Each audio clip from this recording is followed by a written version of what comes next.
Ok, donc les pompes en déficit, un très bon moyen de venir rendre un mouvement au poids du corps plus difficile, puisqu'ici on va chercher un étirement un peu plus important, une amplitude un peu plus importante.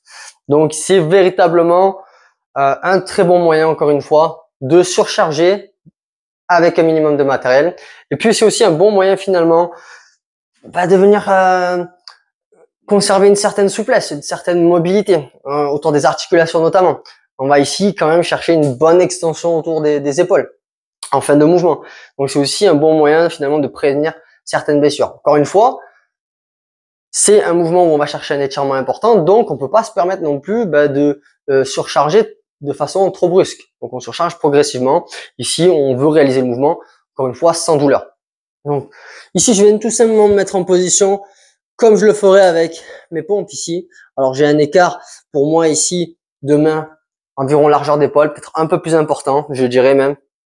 Et je viens tout simplement chercher le plus bas possible l'étirement autour des pectoraux notamment. Et je souffle en remontant. Donc je prends plutôt mon temps sur la descente ici, notamment quand j'arrive en fin de mouvement, où je vais chercher l'étirement avant de remonter. Et donc là, pareil, si vous n'avez pas trop de matériel, bon, vous pouvez surcharger évidemment avec une ceinture, avec une veste lestée.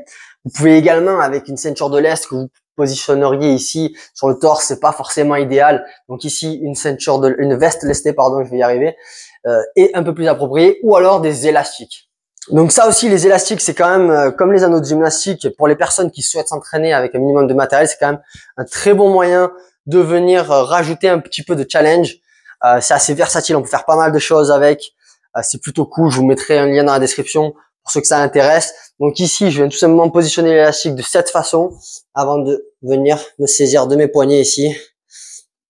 Et je viens descendre en bas du mouvement. Donc avec l'élastique, la particularité ici, c'est qu'il n'y a pas de tension en bas du mouvement. Là, vous voyez que l'élastique a bougé.